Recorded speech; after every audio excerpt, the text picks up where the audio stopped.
Welcome to Starbound's second channel. My name is Jack. I'll be your narrator today.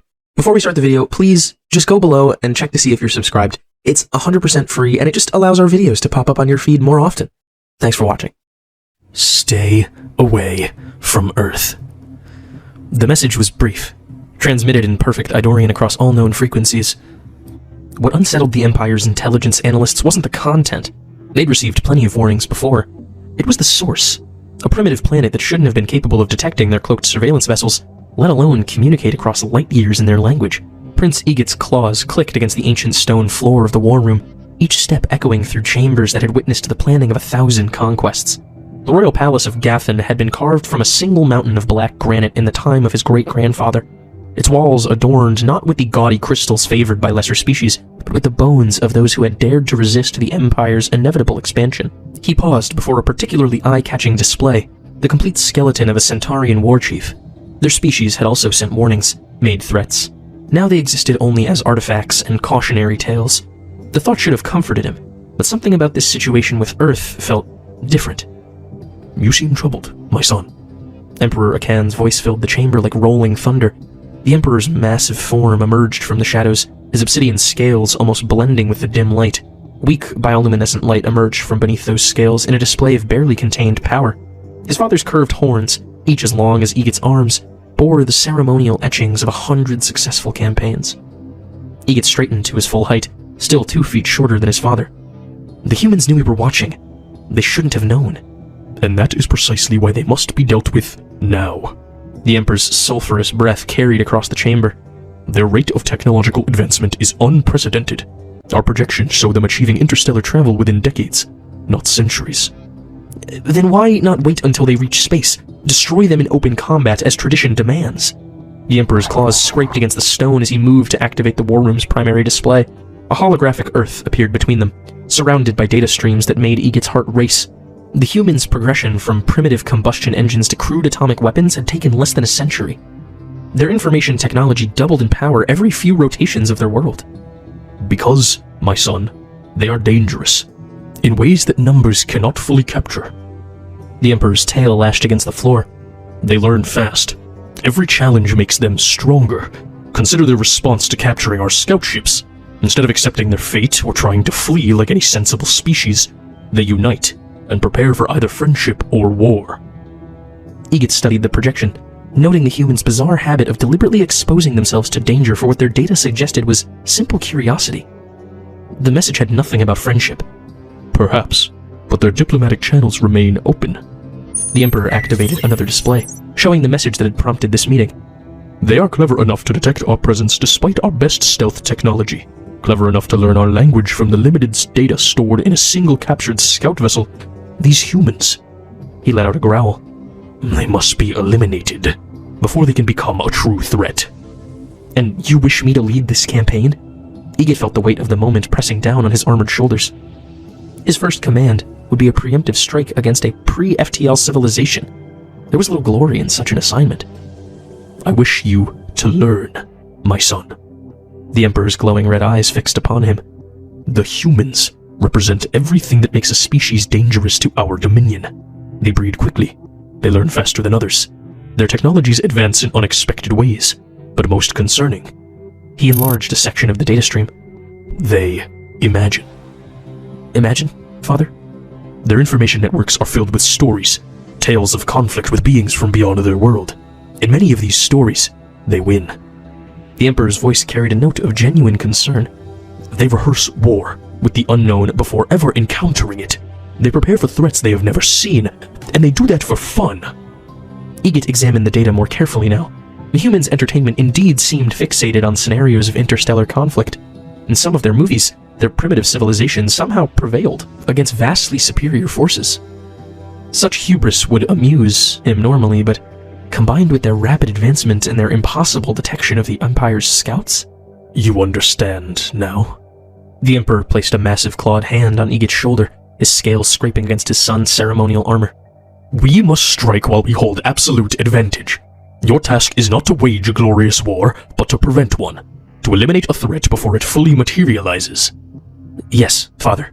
Egot straightened, his own scales tightening with pretend determination. "How shall we proceed?"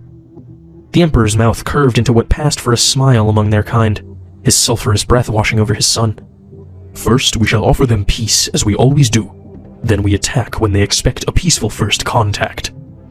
The words settled like cold stone in Egit's gut. He had been raised on tales of honorable conquest, of mighty battles where superior force met superior force in open combat. This felt different, wrong, but centuries of imperial conditioning held his tongue, kept his posture rigid and accepting. Even thinking such thoughts felt like betrayal to his father, yet he couldn't shake the feeling that this preemptive peace was itself an admission of fear. If humans were truly inferior, why not wait and face them directly? Days of War Council deliberations passed in a blur of tactical projections and invasion scenarios. Egit sat through them all, offering the expected suggestions when prompted, nodding at the appropriate moments. But each time he watched the simulations of Earth's defenses being systematically dismantled, he found himself admiring the humans' desperate creativity, their ability to innovate and improvise even in the face of overwhelming odds. They reminded him in some strange way of the ancient stories of his own people, before they had become an empire of cold calculation and cruelty. Finally, as the day of the attack approached, Emperor Akan and Prince Egit watched from the depths of Gathan's royal palace as their fleet emerged from hyperspace at the edge of the Sol system. The war room's numerous displays cast an eerie glow across their obsidian scales, showing 12 massive vessels whose gleaming hulls concealed enough firepower to reduce a planet to ash. Despite being light years from the actual conflict, the Imperial Command Center's neural links made it feel as though they stood aboard each ship simultaneously. Observe, my son. Emperor Akan's voice carried that familiar tone of smug satisfaction as his claws pressed against his enormous legs. Watch how easily they welcome their own doom. You'll have the glory of this victory without ever leaving the palace. He gestured with one massive claw toward the main display, where recordings from previous conquests played in sequence. World after world, species after species, all following the same pattern.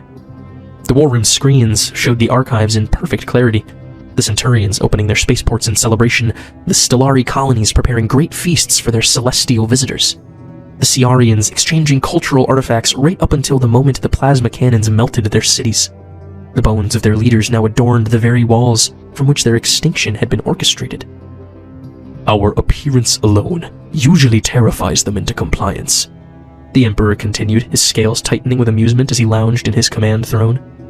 They try so hard to prove they aren't afraid that they ignore their own instincts. Their fear of angering a powerful but perhaps friendly species blinds them to obvious danger.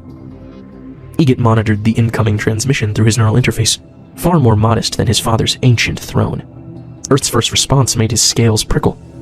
They're requesting that we maintain our current distance while they send an ambassador to greet us. The Emperor's laugh echoed off the stone walls. As expected. They fear offending us more than they fear our capabilities. He activated another display, showing the weapon systems hidden beneath the fleet's decorative outer plates. The aesthetic modifications to our ships cost us some minimal combat efficiency, but the surprise advantage more than compensates, and you, my son, will be remembered as the architect of this conquest. But Egit couldn't shake his unease as he paced the cold floor, his mind recoiling at the thought of being the architect of this conquest. The human's response had been too calculated, too precise. There was none of the panic or desperate enthusiasm he'd seen in the historical recordings. Father, their message pattern differs from our previous encounters. All species have their quirks, my son. The Emperor's claws scraped against his throne's ancient stone as he shifted position. Some grovel, some bluster, some attempt to impress. In the end, they all fall the same way. The tactical officer's hologram materialized in the center of the war room. My Emperor, the humans are requesting technical specifications for proper docking procedures. They wish to ensure their facilities can accommodate our vessel's mass. Send them false numbers, the Emperor commanded, sulphurous breath curling around his words. Let them think us less substantial than we are. It will make their eventual realization of our true power all the sweeter. Egit moved closer to the main tactical display, studying the blue-white planet that their fleet approached. The humans had arranged their orbital installations in what appeared to be a haphazard pattern, with satellites and stations scattered without obvious strategic purpose. Yet something about their placement nagged at his tactical training. Perhaps we should order a more cautious approach, he suggested, trying to keep the concern from his voice. We still don't know how they detected our scout ships. The Emperor's tail lashed against his throne. You worry too much, Egit. This is how doubt begins to poison a commander's resolve. He activated another historical display, showing the conquest of the Arcturus system. Look here. They too had impressive technological capabilities in certain areas, but technology without the will to use it properly is meaningless. Your name will be carved into these very walls as the conqueror of Earth, whether you believe in yourself or not. As Egot tried to ignore his father's unwelcome offer of glory, the humans expressed their intention to conduct the initial diplomatic exchange aboard one of their own orbital platforms, citing concerns about their atmosphere's incompatibility with their biology. The Emperor's scales pulsed with satisfaction at this perceived sign of submission. They seek to accommodate us, to demonstrate their civilization's maturity, he rumbled, just as all the others did. The Emperor's twisted horns caught the light as he transmitted orders to the fleet commanders. Begin the approach sequence. Accept their invitation, but prepare the secondary strike force to emerge from hyperspace on my signal. Egot studied the tactical displays with growing discomfort. The scattered human installations were beginning to look less random with each passing moment. If he traced lines between them, they formed interlocking fields of fire that could... He shook his head, dismissing the thought. Surely he was overthinking this. Father, he tried one last time. Should we not at least order the bulk of our fleet to maintain a safer distance? Basic tactical doctrine suggests... Tactical doctrine is for wars against equals. The Emperor cut him off, rising from his throne to tower over his son. This is not war, my son. This is pest control. These humans, for all their rapid advancement, are children playing at civilization. They don't even have proper energy shielding. Our victory is assured. From their command center deep within the mountain, they watched as the fleet continued its approach, weapons hidden but ready, while the humans transmitted docking protocols and welcome messages. Everything was proceeding according to the pattern that had worked countless times before. Yet Egot couldn't help but noticing that each human transmission seemed to take exactly the same amount of time to reach them, regardless of its complexity, as if they were following a script, not replying naturally.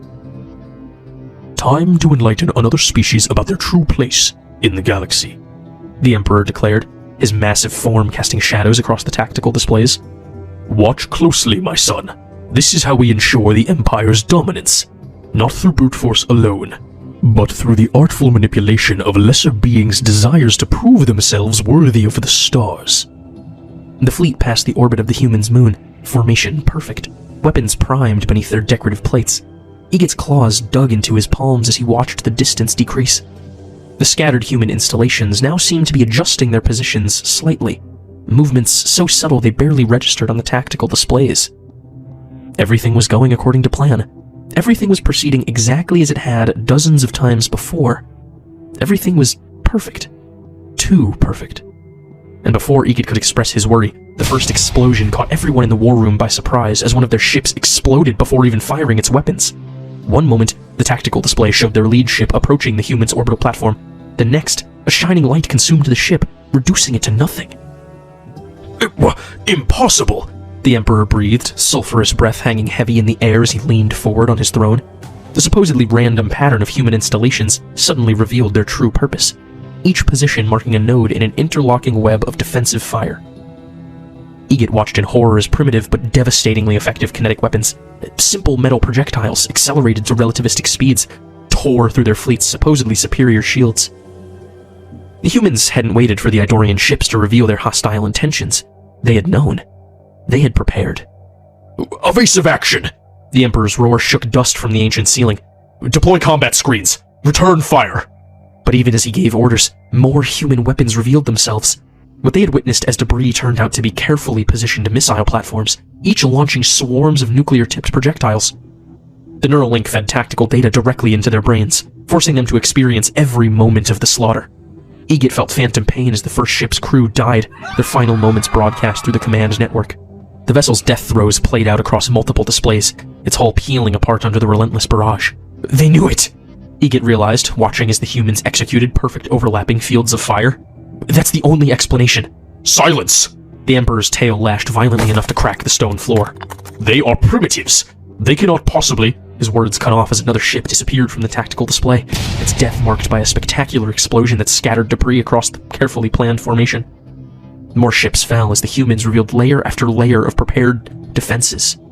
Laser arrays, hidden in what they had assumed were civilian satellites, burned through armor that had withstood the weapons of far more advanced civilizations. But it wasn't the technology that made their assault so devastating. It was the timing, the coordination, the evidence of extensive preparation. The warning message, Egid said softly, his scales tight with realization. They weren't trying to deter us. They were luring us into a trap. The Emperor's massive form rose to its full height, his horns scraping against the chamber's ceiling as he bellowed orders for the reserve fleet to jump in.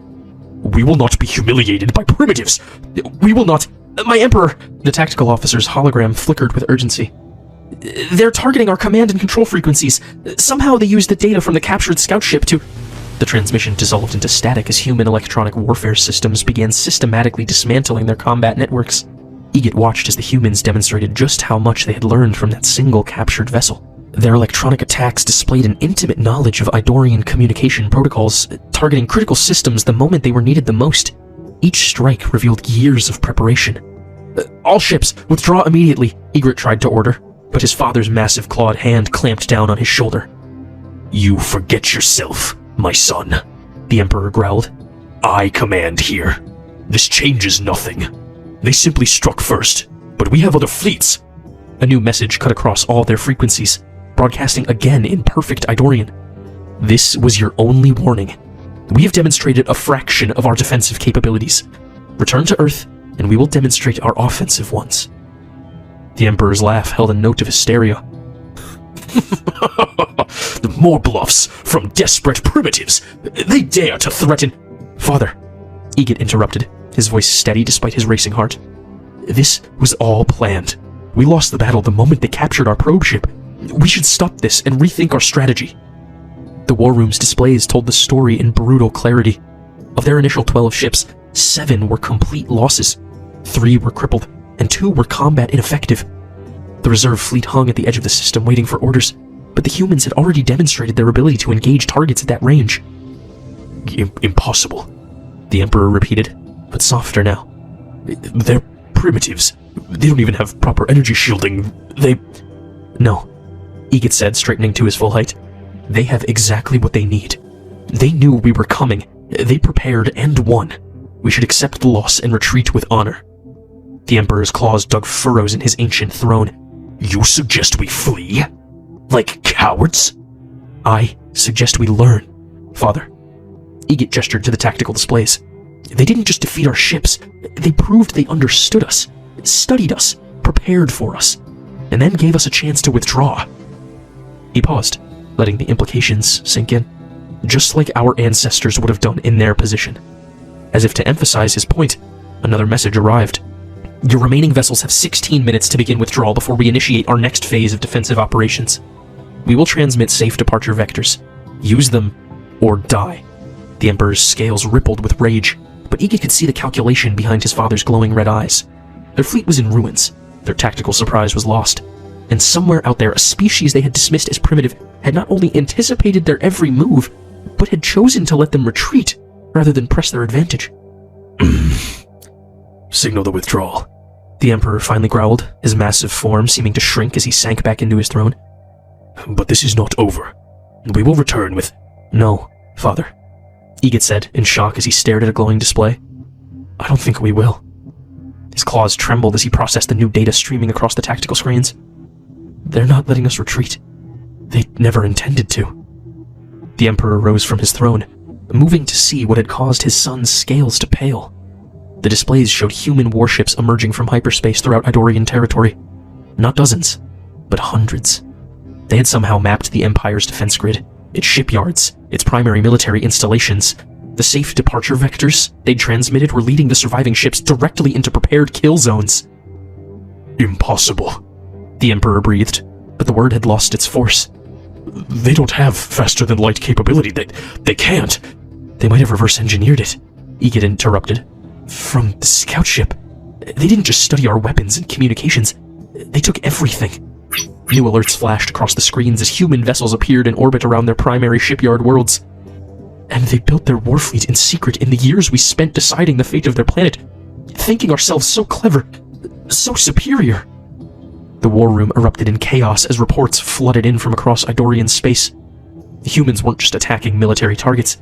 They were systematically destroying every facility capable of producing warships, every stockpile of strategic materials, every defense platform. It was a precisely calculated campaign of industrial annihilation. Order all reserves to protect the shipyards, the Emperor commanded, his sulphurous breath coming in sharp bursts. Activate the home defense fleet. We cannot allow... A blinding flash filled their primary display as the largest shipyard in the Gathan system disappeared in a nuclear firestorm. The humans weren't even bothering to engage in ship-to-ship combat. They were using overwhelming force against strategic targets, accepting no risks, and performing attacks that would leave them without a safe return vector. Father, Egid's voice cracked as he watched another installation vanish from their tactical grid. We need to evacuate. Not just the military, everyone. They're not going to stop until we can never threaten them again. The Emperor's tail lashed violently. We do not flee. We are the Idorian Empire. We have ruled the stars for 1,000 generations. We might be extinct if we don't act now, Egid roared, surprising himself with his defiance. We could gather the civilians and flee to the colonies. The tactical displays painted a brutal picture. In less than an hour, the humans had destroyed more military infrastructure than the Empire had lost in its last 10 wars combined. Their methodology was ruthless. No warnings, no demands, just the simultaneous execution of what had clearly been years of planning. I beg you, Father, Egid continued, his horns lowered in submission even as his words challenged everything they had believed. We already lost. A new alert drew their attention. The humans had begun targeting the Empire's long-range communication arrays, an attempt to isolate military commands from their units. Father, please, Egid tried again, watching as another defense platform vanished from their screens. Order the evacuation. We can save our people, if not our empire. We have enough cargo ships to move everyone. Perhaps they will show us mercy if we scatter across the galaxy. The Emperor stood motionless, his massive form silhouetted against displays showing the systematic dismantling of everything he had ruled. His curved horns, etched with the records of 100 victories, seemed to weigh heavy on his head. Mercy, he finally spoke, his voice uncharacteristically quiet. You think there is such a thing as mercy? They are not being merciful. They are being thorough. He gestured to a tactical overlay, showing the precise positioning of human forces. They will do to us what we would do to them. Fresh alerts drew their attention to a new development. The humans had begun targeting their fuel refineries and antimatter production facilities, but with conventional weapons rather than nuclear devices. They were deliberately avoiding any damage to habitable worlds or civilian populations. They're going to pen us in, the Emperor continued, failing to see any silver lining. Destroy our ability to build ships, to fuel them, to arm them. They'll reduce us to a pre-industrial species if we force their hand. His tail dragged against the floor, all its usual aggressive energy gone. Egid watched as another shipyard died, its destruction precisely calculated to avoid damage to nearby civilian habitats. What are your orders, Father? The Emperor's bioluminescent patterns suddenly flared bright enough to illuminate the entire chamber, his massive form rising from the throne with renewed fury. Order all surviving ships to converge on Earth. Every vessel, every weapon we have left, launch everything at once. If we die fighting.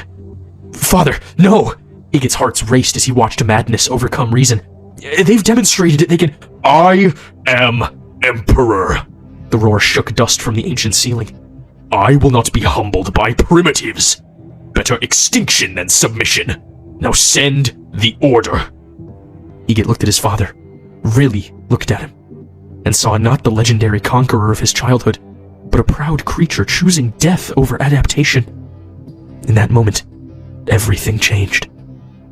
No, Egid said quietly, backing away from the command throne. Then louder, no!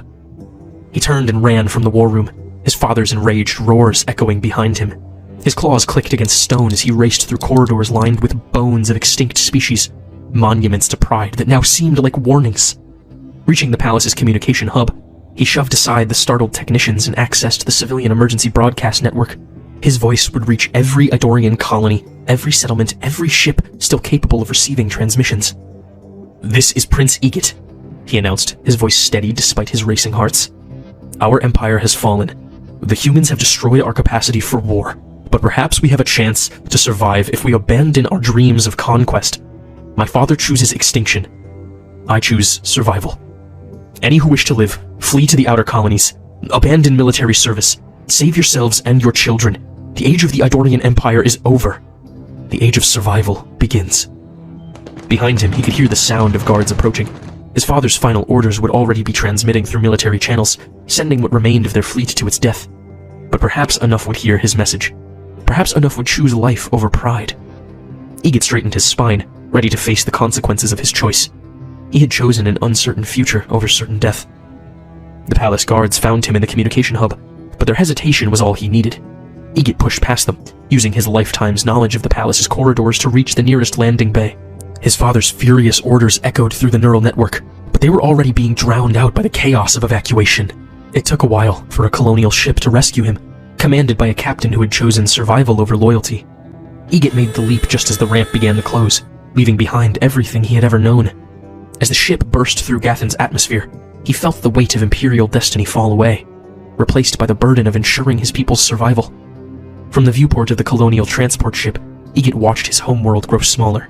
His father's roars still echoed in his memory, but they were drowned out by the sound of thousands of Idorians crowded into the vessel's holds, families who had heeded his warning, soldiers who had chosen survival over pride, civilians who had understood that their entire way of life was ending. The tactical feeds were still active on his neural interface, showing him everything. He couldn't look away as his father gathered the remaining loyal ships for one final, futile assault on Earth.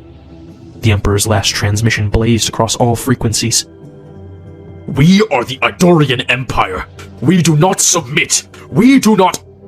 The transmission cut off as human weapons tore through the attacking fleet. There was no glory in it. No epic final battle. Just the cold mathematics of a lot of energy being released in a very short time. The humans didn't even bother with demands for surrender. They simply eliminated each other as it appeared, their actions speaking clearly enough. Stay away from Earth, or die.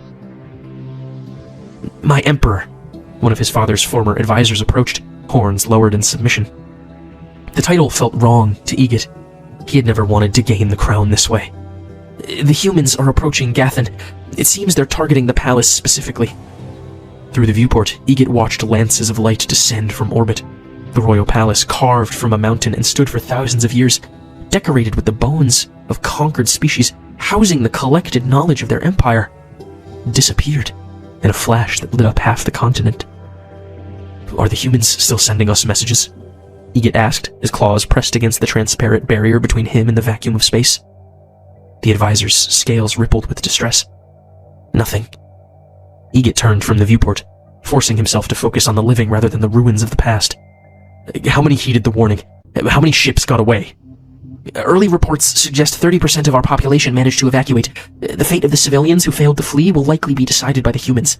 Most of those who fled headed for outer colonies, as you suggested. The advisor's tail twitched. But those colonies were built to support an empire, not sustain our species. They lack the infrastructure for long-term survival. Then we build it. Egot moved through the crowded ship, his massive form somehow less imposing than it had been days ago. We were warriors because we chose to be, not because we had to be. We can choose to be something else. The ship's command center was barely larger than his old personal quarters, filled with refugees of high rank trying to coordinate the exodus. Their scales rippled in submission as he entered, not out of fear or tradition now, but something closer to desperate hope. Plot courses for the systems beyond the galactic rim, he ordered.